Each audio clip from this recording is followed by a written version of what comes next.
कांग्रेस की सरकार ने ऐसा स्टेप उठाया होता तो पाकिस्तान की कोई औकात नहीं थी कि हम लोगों के घरों में आके मोदी जी यहाँ पे प्राइम मिनिस्टर बने हैं। बताइए कितना डेवलपमेंट हुई है, कितना अच्छा हुआ। और पाकिस्तान के कहीं ना कहीं रोंगटे खड़े हो रहे हैं और उनकी पतलून ढीली हो रही है मोदी जी का नाम सुन के। जब वो सुनते हैं आतंकवादियों का जो घर उड़ाया जा रहा है, ये बहुत अच्छा स्टेप है ताकि इनको भी पता लगे किसी निहत्थे को मारने का दुख क्या होता है। जब खुद का घर जलता है तब पता लगता है इंसान को कि घर जलना क्या होता है।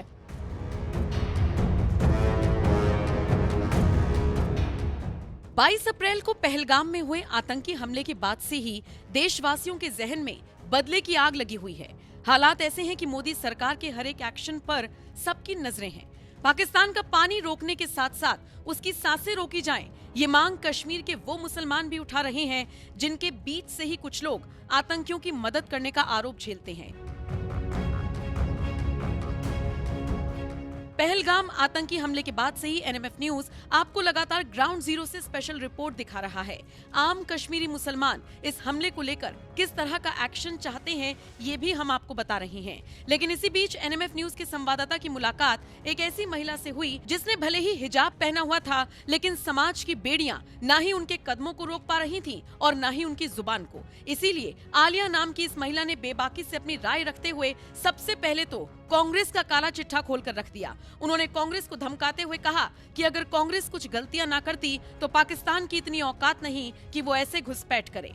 पाकिस्तान जो हम लोगों को डराता है, जो कायरपंथी कर रहे हैं पिछले 70 सालों में, यहाँ पे जब कांग्रेस की सरकार थी, अगर कांग्रेस की सरकार ने ऐसा स्टेप उठाया होता तो पाकिस्तान की कोई औकात नहीं थी कि हम लोगों के घरों में आके, हम लोगों के घर के अंदर आके ये घुसपैठ करने की, निहत्थे लोगों को मारने की, टारगेट किलिंग करने की उनकी कोई औकात नहीं थी। क्योंकि कांग्रेस सरकार ने कहीं ना कहीं उनको छूट दे रखी थी।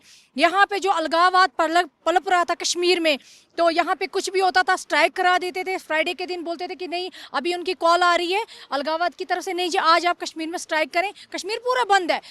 जब से यहाँ पे 2014 से भाजपा की सरकार आई है, क्योंकि यहाँ पे मैं सबसे बड़ा मुद्दा उठाना चाहती हूँ कि जब से मोदी जी यहाँ पे प्राइम मिनिस्टर बने हैं, बताइए कितना डेवलपमेंट हुई है, कितना अच्छा हुआ। और पाकिस्तान के कहीं ना कहीं रोंगटे खड़े हो रहे हैं और उनकी पतलून ढीली हो रही है मोदी जी का नाम सुन के। जब वो सुनते हैं श्री नरेंद्र मोदी जी को, श्री नरेंद्र मोदी जी ने उनके घर में घुस के घुसपैठ किया। उन्होंने जब हमारे पुलवामा अटैक किया, हमारे आर्मी के नौजवान मारे गए, निहत्थे 40 बंदे मारे गए उस बार भी। क्योंकि मैं चाहती हूँ, श्री नरेंद्र मोदी जी से अपील करना चाहती हूँ, रिक्वेस्ट करना चाहती हूँ कि मोदी जी जो इस बार किया, उन्होंने हमारे टूरिस्ट के साथ, जो निहत्थे लोगों के साथ किए, छोटे छोटे मासूम बच्चों के साथ, औरतों के साथ, जंगल का एरिया में पकड़ के वहाँ पे निहत्थे बच्चों को मारा गया, सबसे बड़ी शर्म वाली बात है। और इस बार अभी पानी बंद किया है, अभी पाकिस्तान की सांसें बंद होंगी, सांसें बंद होगी, पाकिस्तान की सांसें बंद होनी चाहिए। अच्छा। नवाज शरीफ को हम ये बताना चाहते हैं और उनकी फैमिली को ये बताना चाहते हैं कि तो उनकी बत्ती गुल है। पहले ही बत्ती गुल थी, अभी फिर से बत्ती गुल है। अब वो कहीं पे मुंह दिखा नहीं सकते, थू थू हर जगह पे हो रही है उनकी। अब वो हमें टारगेट करे, नहीं जी इंडिया ऐसा कर रही है, क्योंकि इंडिया एक पावरफुल देश है। इंडिया एक पावरफुल देश है। पाकिस्तान को ले ले, उनके पास उनको तो खाने के नाले पड़े हुए हैं।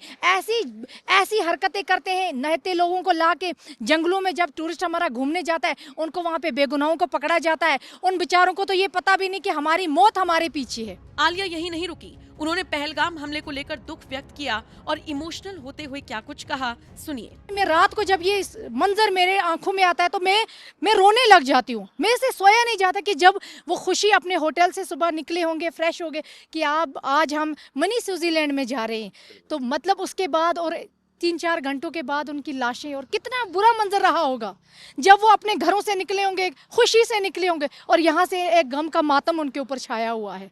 क्या उनका दुख कोई भर सकता है? अभी जो ये कर रहे हैं, अभी जो इन आतंकियों का जो घर नस्बत कर रहे हैं, वो बहुत अच्छा स्टेप उठाया।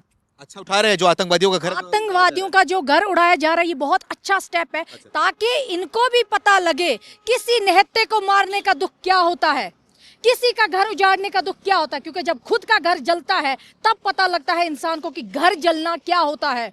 एक इंसान को मारना कितना बड़ा दुख है। कब आएंगी, क्या उनकी जिंदगी वापस आएंगी?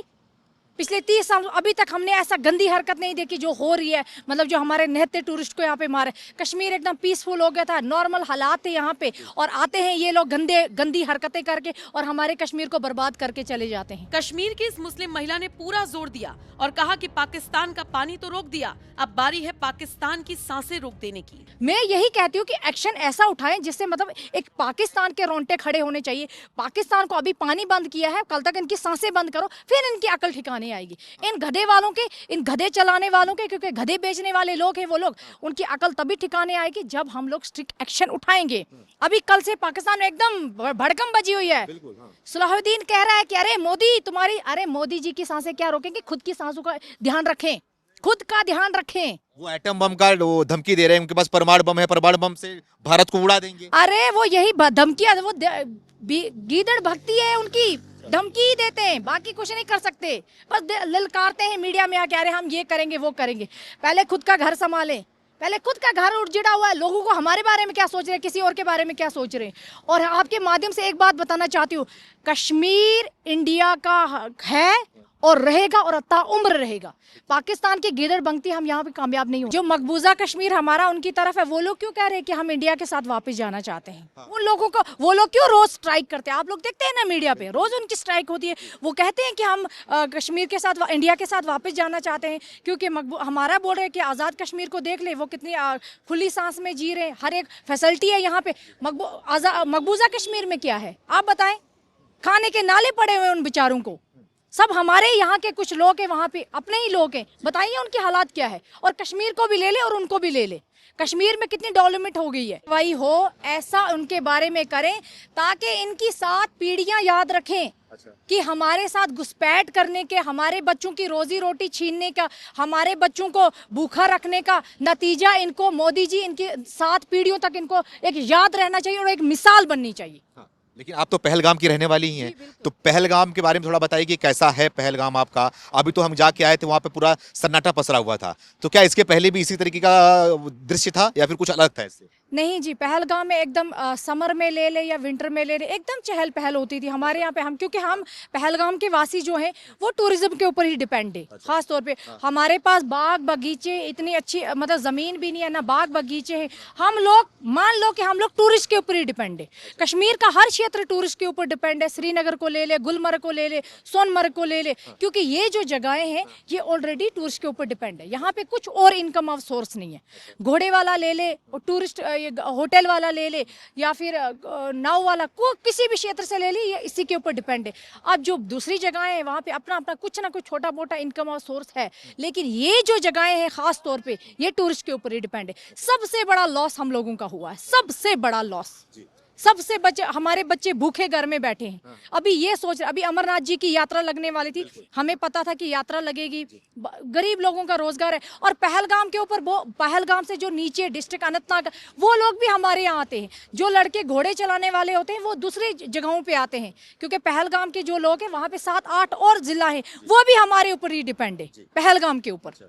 तो इसलिए हम चाहते हैं कि जो हमारे साथ इन लोगों ने किया, इनका अल्लाह पाक इसकी सजा दे, इससे बद से बदतर हालत करे इनका, इससे बुरी हालत होनी चाहिए इन कायर आतंकवादियों की, क्योंकि इन लोगों ने हमारी रोजी रोटी छीन दी है। देखा आपने किस तरह से हिजाब पहनी इस महिला ने पाकिस्तान को खुली चेतावनी दी।